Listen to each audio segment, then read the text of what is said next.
Everyone, and welcome to The Year Was, the podcast all about today that gives you just enough information to effectively be that guy at the party, causing all your friends to question, hey, who invited you? Like, seriously, why are you here? I'm your host, Michael Montalvo, and for the next few minutes we will swim through the river of time to find out what makes a day truly unique. On this episode, we examine the events that occurred today, April 1st. That's right, it's an April Fool's Day episode. So what does that mean exactly? Is it a joke? Am I a joke to you? Or is this serious? Perhaps a bit of both.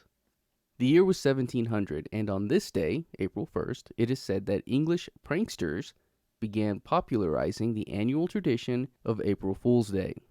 Now, some people in the know speculate that the tradition goes back as far as 1582, but why such a discrepancy? Well, as it turns out, it was around this time that France made the switch from the Julian to the Gregorian calendar. The Council of Trent in 1563 had called for that change, but hold on. We probably need to talk about the Council of Trent. So for those of you who don't know, and that included me because I had to look it up, was the 19th Ecumenical Council of the Roman Catholic Church. Ecumenical in this instance meaning it represented the whole body of churches as a whole. So what did this council go in and do? It was actually held in three parts from 1545 to 1563, and it was an important council because it set a lot of decrees and self-reform for the Catholic Church. The council was actually a key part of the Counter-Reformation and the revitalization of the Catholic Church. So they went in and changed the calendar and set the start from kind of the last week of March, early April to January 1st. But the only problem in that was that in 1563, getting news wasn't as easy as just logging onto your Facebook and being bombarded with the latest rumors that were being masqueraded as news. Fake news. And so because of this, celebrating the new year during the last week of March became something of a joke. Just like my life. Ha ha! That was terrible.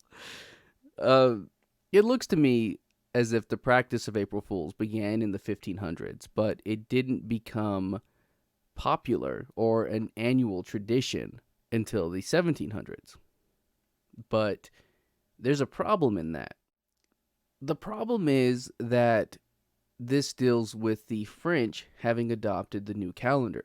And while the added Catholic Church element accounts for some of the spread of the change, it doesn't consider the non-Gregorian calendar regions of Europe, such as England, which did not adopt the calendar until 1752, but by that time, April Foolery was well into practice. And what's even more, it is said by Boston University professor Joseph Boskin that the April Foolin began during the time of Constantine, which takes us all the way back to the 300s AD, and not DC Comics. Boskin alleges that a group of jesters and fools told Constantine that they could run the empire better than him, to which Constantine replied, and I'm paraphrasing here, "Nuh-uh, prove it then." He appointed a jester named Kugel, who decreed a day of absurdity, which became so popular among the people that it became an annual event. And if that sounds made up, good, because it was. This was Boskin's April Fool's prank of 1983, although it took some time for the Associated Press to catch on. And that is the abbreviated history of April Fools. Now, the only thing left to do is to pull a prank of our own.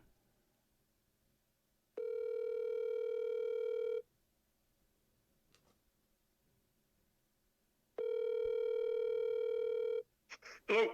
Hey, I know we're supposed to be in quarantine and everything, but I have some stuff for you, and my hands are full of boxes, so I can't knock on your door or ring the doorbell. Can you go open it up real quick?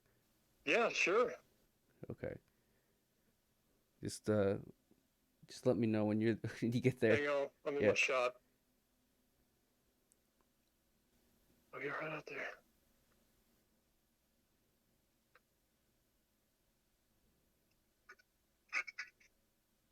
Are you at the side door? No, the front door. There's nobody at the front door. Aha! April Fools. You suck, dude.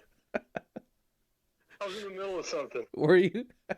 Yeah, I got glue drying on my bench, man. Okay, that's a good one. That's a shitty one. Okay, cool. Thank you. All right. Goodbye. And that's going to do it for us today. If you like this podcast and want to hear more, give us a rate and a review. That helps me out and helps me steer this in a direction that is hopefully good for all. If you're watching this on YouTube, you can find the audio version on your podcast app of choice. Link in the description. You can find me on social media and on YouTube at the Apple Cider Club. And as always, I want to thank the Tim Kreitz Band for our musical theme. A very special thanks to Matt Van for putting up with my April foolery. And thank you for listening. We'll see you next time.